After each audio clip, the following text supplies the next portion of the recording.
Another Tuesday morning to talk sport right here on Dominion Television. You're welcome to Dominion Sport. I'm so excited to be on the show this wonderful morning, and definitely we'll be taking you on a journey into the world of sport. From the local front, we'll be looking straight at the game yesterday by 4 p.m. between Barao and Plateau United. Also, we'll be taking a dive straight into the camp of the Super Falcons as a take on the Cameroon ladies this wonderful day. Also, we'll be taking straight dive into the games to look forward to in the Premier League, and also looking at the tables in the Europa League thereafter. Remember, the Galacticos had to lose right there to Getafe, 1-0. We'll be discussing that on the show this wonderful morning. Definitely, the game at the Copa del Rey between Atletico Madrid and FC Barcelona. I am Paul Abe Toruanimi, and I'm not alone in the studio this wonderful morning. I have the Knight of Honor, Sir Nuruddin Alimi, joining me in the studio this wonderful morning. Top of the morning to you, and how are you feeling? I'm fine. Good morning to Alimi. Good morning, everyone. It's nice to be back here again. I'm feeling buzzed. I'm feeling hyped. The events spilled over from the weekend up until Monday, and now we still have events. We have things to look forward to this weekend. There's tennis this week. There's Formula 1 starting this weekend as well. There's NBA still ongoing, and it's just, we are going to be running for the leagues as well. So I'm just excited to be back here, and it's all fun to talk about sports on time again. Beautiful. Before we talk about the game between Bara FC and what of basketball, I watched the video this morning on Ali Button, that ACL injury, and there was a caption saying he didn't want to come back to play basketball again. It looks like when you go on ACL, it looks like it looks done and dusted for you. That's to show you how devastating that injury is. It happens. We see it's now frequent in football now. Now it's spilling over to basketball. That's one of their major injuries in basketball actually before, because it deals with your mobility and you move around, and the turnovers in basketball makes it very hard on your knees to move back and forth. So it's just sad, and good one for him that he's been able to find the courage to get back into the game. I saw him trying to train back and everything. We hope for the very best for him. The fans will be looking to get him back on the court. And over the weekend as well, Novak Djokovic was down at the NBA to support LeBron James and Lucas Doncic, and it was just fun on the sidelines to see in the NBA. Beautiful. All right, let's take the major stories making the round from the MPFL. Remember, like I said, yesterday, Barao FC played to Plateau United, and it's not looking too good again for the Oracle. They lost to Barao FC 2-1. And were you expecting that victory for Barao FC? Barao FC needed it. I wasn't expecting that margin, but how the match turned out. But Barao FC needed it. They need to push themselves out of the relegation battle, and that was 1 point for them. For Plateau United, it's just one game. The Oracle won 4-1 over the week 2 weeks ago against Shooting Stars, and they lost away to 2-1, and this is just the second loss under him. So it's still manageable, and I think they will still maintain their league status next season. So for Barao FC, good one for them. A lot of teams dropped points over the weekend. You threw the relegation battle open. Raymond Stars now have a chance.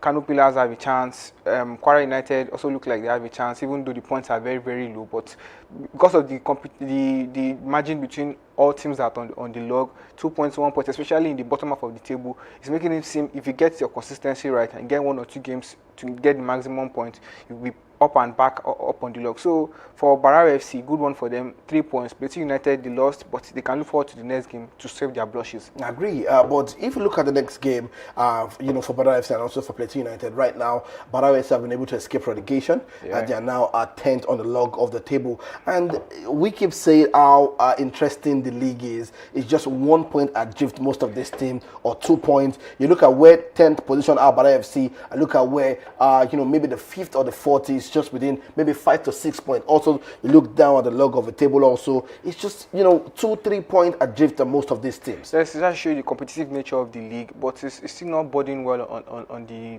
franchise as well, because you need to separate yourself. You need teams to show their dominance and show what they can do, but it's not happening very well for teams right now. You can even see Ayimba, they are 17th on the log, 17th or 16th on the log, with just 32 points, 3 points ahead of the teams in the relegation battle. So it's worrying times for plenty traditional sides, and that's why I said the events from the weekend through the league open again. If Ayimba had won the game at home against Kun Khalifat. Yeah. It would have helped them and propel them up the league. And the win for Shooting Stars to push them to 41 points. 41 points. And it's shown that, okay, they still have a chance mathematically, even though the run of consistency is needed to back that up. But for the teams up the top, up the table, they need to do better.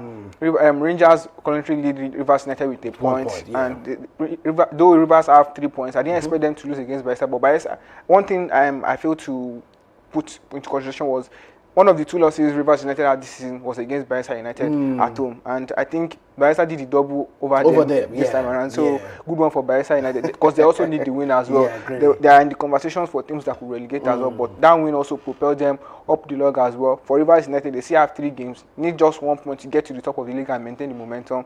For teams down below the league, Red Monsters, Kano Pillars, Kun Khalifat, they need to get things going for them if they want to maintain their league status next season. So it's just exciting times for football fans, neutrals, and for fans of that have clubs in these battling times. They want things to tick for them and turn things around as soon as possible. So it's just exciting times for neutrals, but for teams that are battling relegations or teams that are hoping to get the continental ticket, or even teams that are looking to charge for the title. For Nasarawa United, it wasn't the result that they wanted against Rangers. Rangers showed class and got the maximum point to show you, okay, we are in the title contenders as well. Ikorodu City, they were awful for me, losing 4-0 away from home. That's not what you expect from a team that is looking to challenge for. But I see them in and around the continental title ticket contender. So it's just exciting times for football fans in Nigeria. For fans that hope their team get tickets, you hope for good results for them. And for teams that want to escape relegation, technical board, the staff and backroom staff and the players, they need to get things as soon as possible for themselves. Beautiful. You talk about teams that are getting right in order when it comes to management. Is Red Monsters are finally picking up the victory over the weekend, and we're going to be talking about that if time permits us on the show. But let's move away from that and let's discuss the game today, the friendly game between the Super Falcons of Nigeria, they call them the Queens, against the indomitable Lioness of Cameroon. It's going to be an interesting time to look at that game. And also we're getting reports that the WAFCON is going to be postponed, till I think I saw May or August thereabout. I think 3 months, and it's worry time at this point in time, and it calls for concerns. For me, I'm wondering why are we going to? But before that, let's discuss the friendly game by 4 p.m. For the Super Falcons of Nigeria. What positive can we take from this friendly game if the WAFCON is still going to be played in Morocco within just some few days to go? Going by the events from the first friendly, because it's a double tie leg against Cameroon, right there in Cameroon, and the first leg ended in favor of Cameroon. A beautiful goal in the 90th minute from the Cameroonian to get the goal. And in the second leg, it's just a friendly for me, just preparations. And we all know this is not the final squad that will prosecute the competitions for Nigeria come the time, either in the next 14 or 15 days or whenever they postpone it to. So for the coach, he has some players to weed out, he has some to bring back. We saw performances from players. The goalkeeper that's still in place on Saturday. Making a debut, fantastic debut, made good saves, and he's giving a run for our money for the number one in the team right now. But we know he still have to do a lot more to displace her. So going forward, this game is another chance for players that didn't get the chance in the first leg to showcase and give the coach the headache he doesn't want. Okay, I can come in and displace this person, I can do this, I can add this to the team. So I will expect a different lineup from the one that was fielded, starting lineup from the one that was fielded on Saturday. I expect the coach to infuse 1 or 2 players that didn't get the chance to show themselves on Saturday to show what they can do. And by the end of the day, the results and performances for me is more important than the result. The result is just a friendly. It's not going to bode well much. Maybe bad FIFA ranking when it comes later in the month. But for the Falcons, they need to get things right, settle the defense, because that seems to be where the problem is right now. They need to get 1 or 2 players to try and organize themselves, and the senior players in the team should do that for the Super Falcons. Yeah, beautiful. Let's just now talk about the postponement of the WAFCON. According to report that we are seeing right now, is it something that is pleasing to the eye of African football as a whole? It's sad because this is the showpiece tournament for African women in Africa, on the continent. we've been hearing conflicting reports over time, and for a competition that is due to start in less than 2 weeks or 2 weeks and some days, there are no publications. There are there's nothing about the WAFCON currently. This is sad, and if it was on the other side of the world, for Euros or for the South American counterparts, you see them come with content and all. Even from the individual content creators, they've tried to kind of showcase one or two things for the tournament, but still it's not coming from CAF and the bodies that are necessary to do it. And news now coming out saying they want to postpone it. It's sad, because if they had this logistics problem or any problem that would bar them from holding the competition, should have come to fore and say this is allow other teams, that other countries that might be ready to allow the competition go on as it was built. Now shifting the timetable again is going to affect other competitions that are built for later in the year. So it's sad coming from CAF and all the people that are related to organizing the competition, and we hope to hear something concrete.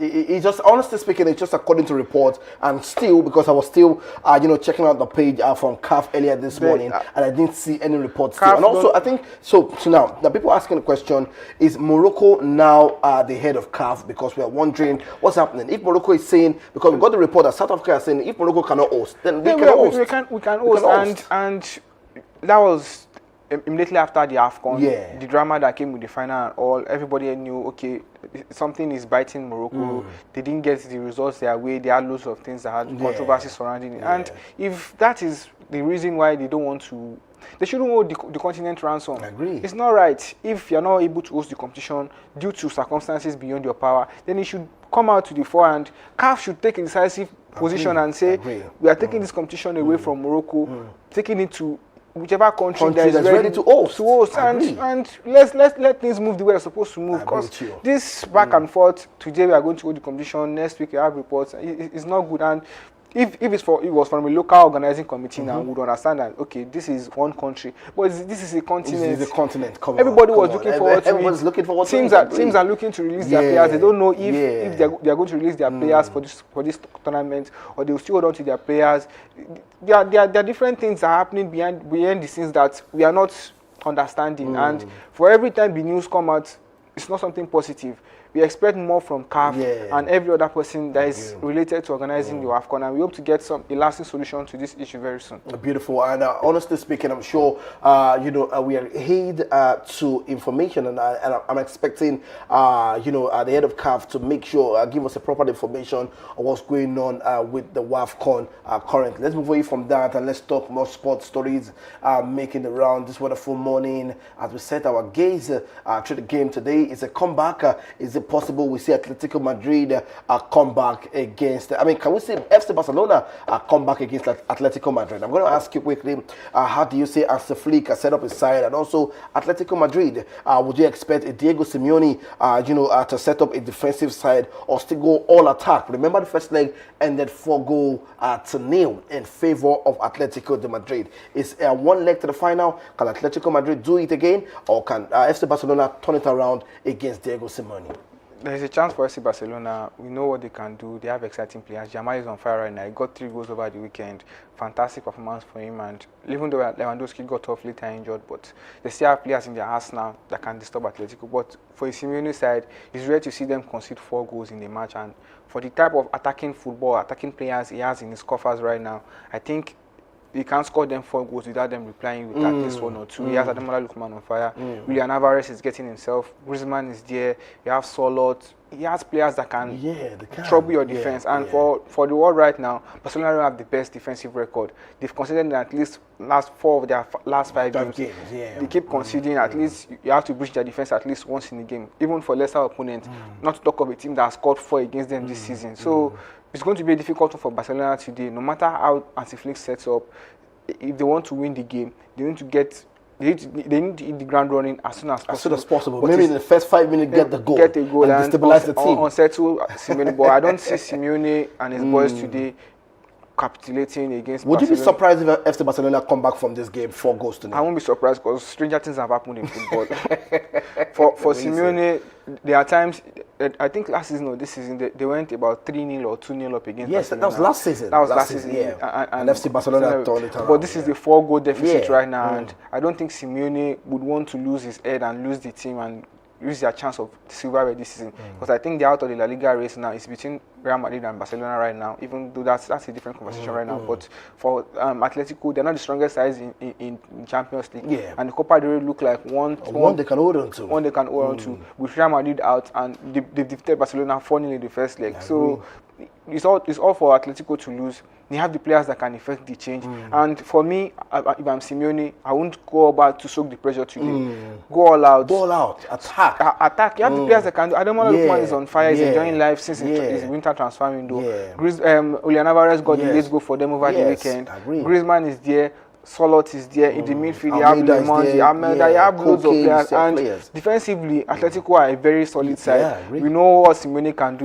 He can arrange himself and comport the players together to do the job for him. So for Atletico today, they are the ones that have the game to lose. For Barcelona, an Herculean task. Can they do it? Very big question. Well, it's going to be a beautiful football game tonight, I'm sure. So if you're leaning on the game tonight, what are you leaning on to? Atletico Madrid or FC Barcelona? Atletico Madrid to go through. Barcelona could win the game, maybe 2-1 or 3-1 at the end. But Atletico Madrid will go through. Atletico will go through the final of Copa del Rey. Beautiful. All right. Do you agree with that statement from Sanuruddin Alimi giving up the victory in favor of Atletico Madrid? And if yes, why not drop it in the comment section? And if no, why not raise your flag for FC Barcelona? And definitely you stand a chance to win something on the show. Now, that's one of the predictions tonight. And now let's talk about big games in action in the Premier League this wonderful afternoon.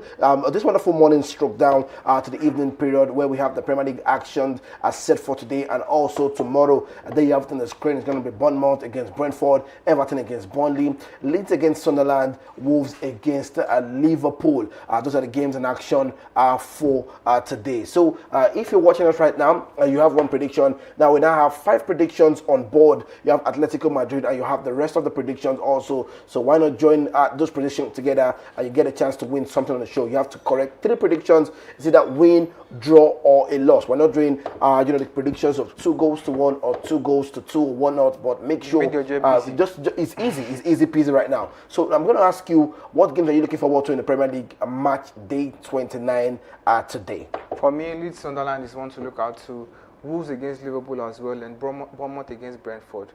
Those are the games for me to look forward to. Everton should defeat Burnley at the end of the day because they're in a good form right now. They picked up the maximum points against Newcastle over the weekend, and now back at the Ikensi Stadium, I think they should be able to do the goods and get over the line. Burnley are not the strongest side right now. One of the teams that are condemned for relegation already, in my own opinion. For Everton, high flyers right now. But going into the game against Bournemouth and Brentford, 2 very beautiful sides. Bournemouth were unable to hold on to victory over the weekend. They drew against their opponent. I think it was the early kickoff on Saturday. I'm forgetting the opponent right now.